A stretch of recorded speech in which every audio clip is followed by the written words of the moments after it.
We are here with Offside Bets. I'm Adam, and as always, I'm joined by Junior. We're going to give you some betting tips for the NBA from Friday all the way through Sunday as we finish the play-in and start the first round. So, Junior, are you ready? Let's go! Okay, some quick housekeeping here. We have changed the format because of your feedback, so we appreciate that. We are going to be covering NBA for Friday through Sunday. Same with Major League Baseball. Same with NHL. And soccer's kind of coming to a bit of an end, but we'll continue to do that for soccer as much as possible. And then, of course, NFL and so on. So, Junior, let's start off with the Friday game, which is the play-in. Memphis was able to close the deal against the Spurs. Golden State gave one up to the Lakers, although they were up quite a bit. But, LeBron James with the shot, and all of a sudden he's a fan of the play-in. What do you think about this game? I'll touch on LeBron another day. Golden State cost me a lot of money last night. I'm still kind of thinking about that. But anyway, let's get on to the next thing at hand. So, Steph is 2-1 against Ja head-to-head this year. Also, double-double machine, JV, double-doubled every single game. So, mix him in on a prop. 100% this guy's going to hit that double-double. Now, the thing when I started looking at Golden State, so there were 19 times this year where they could extend a single loss into two in a row. Mm-hmm. 9 times they did go 2 in a row on the loss, and 10 times they didn't go to that secondary loss. But for some reason, my gut is telling me to go with Memphis. Great White Buffalo. Great White Buffalo. Great White Buffalo. All right. I'm calling it right here in an upset. Not really epic proportions, but an upset nonetheless. Okay. Give me Ja, give me JV, give me Dylan Brooks to upset the Golden State Warriors. Wow. You heard it here first, people. I don't think anybody is going to bet against Golden State except for Junior. But we want to shout out Memphis. We want to shout out Memphis too. They hit us up and left a comment on our play-in preview. So shout out to the Memphis Grizzlies. I would love to see JV and Ja kind of make it through there. I haven't been a fan of Golden State for some time now. Maybe since the old Golden State Warriors. So yeah, that's awesome. Memphis, we're with you. Memphis, JV, former actor. Okay, Saturday we got Miami matching up against the Bucks. That's a 2:00 game. What do you think about this matchup? This is very interesting. The Heat are, they can be a dangerous team. The Bucks have Giannis. There's the length on that team. Yeah, it's funny. So the Bucks were 2-1 against Miami this year, and Butler did not dress for a single one of those games. So we don't really know what's going on here. And he's a different guy in the playoffs. He already said that. He's locked down. And Giannis had 2 bad games against the Heat, going under 10 points. Both those 2 bad games he had. Mm-hmm. So this is where it's going to go down. This is what's going to happen here, guys. 2 things to look out for. Bam, Giannis. Can Bam contain Giannis? And can Giannis contain Bam? Can Giannis score on Bam? Don't know if Bam's really going to have to score on Giannis. And then the other one is who is going to be that facilitator. Is it going to be Middleton or Butler? Now, for me, I think Bam can contain Giannis. Mm-hmm. And I think that Butler will outshine Chris Middleton. So for me, let's hit that animal. What's that animal? The Great White Buffalo. Great White Buffalo. Wow. Great White Buffalo. Give me Miami. I love taking road teams in the beginning of the series, and it's the reason why I'm taking the Heat game 1. Okay. I don't hate that pick. I like the Heat. I think they're more of a dynamic team than the Bucks are. I think they're more exciting to watch as well. Kind of get bored of Giannis, to be honest. I'm not a big fan of his style of basketball. You can't deny his power, his ability, to score the basketball and do a lot of good things on the floor. Just not for me. Okay, we move along here. We have the Nets matching up against the Celtics. I expect this to actually be a really, really good series. This is an 8:00 game on Saturday.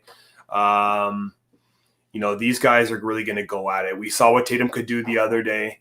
And now you have them matching up against, on paper, the best and most talented team in the NBA.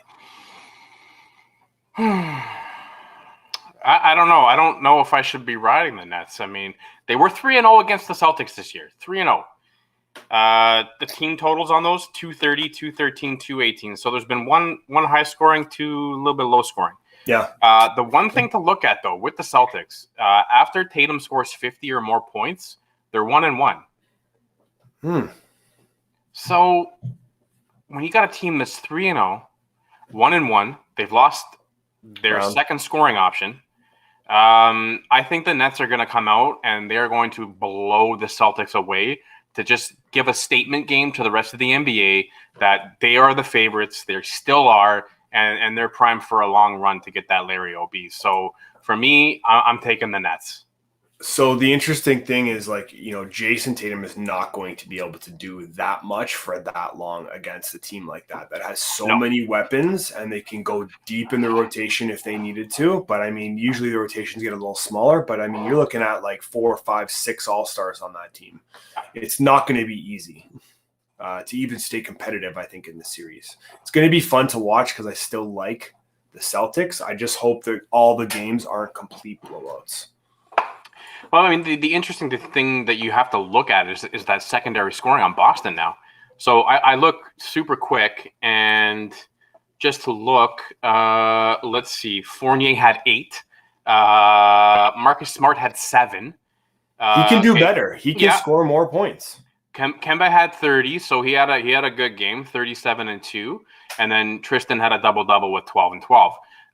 You're going to need a heck of a lot more out of Fournier and a heck of a lot more out of Marcus Smart if you're going to keep up with the firepower the Nets have. They got a deep bench, and they're just going to run rotations after you, and you're going to – I could see this game over by halftime. Okay. All right, let's continue with Saturday. We got the Mavericks at Clippers. That's a 4:30 game. You know, Clippers are in a good position, I think, overall. Mavericks, you know, we'll see what they're capable of when it comes to the playoffs. Obviously, they have some superstars on that team that have the ability to play very well. What do you see about this matchup on game 1 in LA? Well, I mean, looking at paper with this matchup, you've got the Mavs. They were 2-1 against the Clippers this year. I don't think Kawhi dressed. I wonder who played exactly. No, Kawhi didn't dress for one of those games. Okay. But Luka also went off all 3 times, almost getting a triple-double every game. Okay. Kristaps is back. He's looking lethal. You know, you've got Tim Hardaway Jr. there. And I'm just curious to see if we're going to get a pandemic P, as in Paul George. Is he going to step up, or is he going to do what he usually does, which is he going to go 3 for 19 from the floor and fade into the night without nothing but a whimper, you know? So, you know, I've got concerns with the Clippers. I mean, yeah, they've got some talent. They've got Kawhi, and you can see what Kawhi can do on his own. He'll put a team on his back and he'll get the chip. But, you know, something is telling me about the Mavs. And again, I like road teams on that first game because there's a lot more pressure on the home team than the road team. So if the road team comes out firing, they can put the game away pretty quickly. And I think the Mavs have the firepower to do just that. I can see the Clips, you know, coming back and breaking that lead down, and it could get close. But, you know, for me, game 1, like I said, I love road teams game 1 in the start of a series. So I'm taking Dallas. Buffalo time. Great White Buffalo. Okay. Over to the Trailblazers at the Nuggets. They're playing at 10:30, so that's the late game on Saturday. You know, both these teams can really ball out if they need to. I mean, I like Portland. I don't think they kind of are a little bit of a disappointment for me every season when it comes to the playoff time. There are some shots that Dame hits, but they just can't get over that hump. Do you think this is going to be a big challenge for them facing off against Denver? I mean, I think it is. Go to the paper. You know, take the starting 5 against starting 5, because as you have to understand, in the playoffs, the bench rotation gets a lot smaller. You're going players. Maybe 8 deep max. And when you start looking at that 5, so it's Cantor and Jokic. I think that's Jokic. If Mitchell comes back, I mean, he might cancel out. I don't think he'll cancel out Dame, but he could cancel out CJ. So And then after that, you're talking about, Michael Porter Jr. and Norm. Sorry, Norm, I love you, but I think Michael Porter Jr. is going to take that there day in and day out. Then you got Aaron Gordon. So I think the Nuggets they're a really strong team. They're firing on all cylinders at the right time. This is a spot where I don't like the road team simply because there's just too much firepower on that on the home team side. So for me, give me the Nuggets. Okay. Yeah, no, I like that pick as well, and I'm excited to see the Nuggets in the playoffs and how deep they can make this run go. And I think we talked about Porter Jr. and Jokic on our other show with the play-in. We're talking about some of the awards, so two guys poised for some possible awards as well. Okay, moving into Sunday, Lakers Suns. Okay. We talked about this matchup a little bit earlier today offline. We did. Obviously, Lakers, they were able to pull that off against Golden State. Is it the Suns' time? Is it the time for CP3 to win a title? And can they do that against the high-powered Lakers, right? The Lakers are two-dimensional. I wouldn't call them high-powered. It's they LeBron have two guys that can commit. That's enough. That could be enough for them. Well, the one thing that I would look at is one. How did they beat Golden State yesterday? Was it just pure steamroll, or did Golden State? They were down 10 points, maybe 12 points at one point. But was Golden State's 20 turnovers have anything to do with that? Absolutely. Yeah. This is a team that takes care of the ball, and you've got DeAndre Ayton in the middle. So a lot of that slicing and dicing into the lane, it's going to get nullified. And even if it doesn't get nullified, this guy is a rebound vacuum cleaner. Like, this guy will suck up anything that's around the rim. And, I love the protection that he provides. I like the wings in Phoenix. Devin Booker is a straight killer.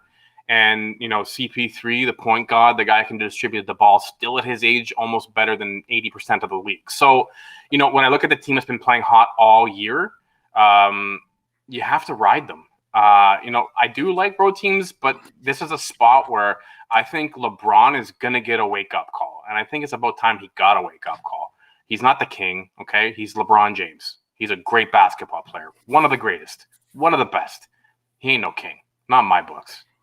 So you're saying that Phoenix is going to take this first game? I think Phoenix is going to take this first game, and I think they're going to take the series. Okay. But we'll wait for the playoff preview for me to go further in. Yeah, exactly. On those Lakers. All right. So the other matchup for Sunday is the Hawks at Knicks, number 4 seeded Knicks, Thibodeau.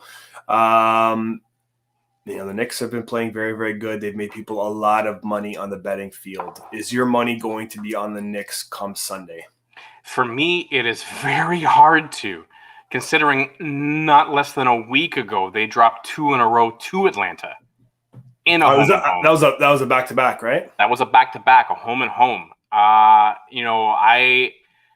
You look at that Atlanta team and they grind. I mean, Trae Young is kind of take that next step now, and their rebounding is absolutely phenomenal. We've always talked about rebounding, winning basketball games. Defense wins, and I love the Knicks. I love the attitude. I love the rally cry. Madison Square Garden, the Knicks, playoff basketball. But everyone they're not going to do one for the city. But everyone seems to walk in there and drop a 50 piece on them. So it happens. I mean, it's been a long run since they haven't been in. So is there going to be a little bit of hangover, maybe 5,000 people in the stands losing their minds. And then, Trae Young's got a triple-double with 30, 15, and 12. I don't know. For me, I like Atlanta. I don't think it's an upset. I think Atlanta's going to take the first game. You're just thinking that they're very well-matched teams, and they're they size up pretty close, right? It's this. Okay. All right. So there you got it. You got the Knicks, the Atlanta Hawks in the Knicks game there. That's it for us for the NBA. on the weekend of May 19th or May 20th to May 22nd. We ask everybody to bet responsibly if you are betting on these games. Don't let your emotions get a hold of yourself there. Enjoy playoff basketball because it is coming. Look out for the NBA playoff preview show, which I think is coming tomorrow. Yeah, I think so. Tomorrow. Okay. Awesome. So thank you so much for joining us here at Offside Bets. We appreciate you. Please hammer that subscribe button right over there, over here. Yeah, over there. Join our contest. We have contests going on. Go join it. Please hit subscribe, like, comment, share. We love you. For everybody here at Offside Bets, I am Adam. I'm Junior. See you real soon.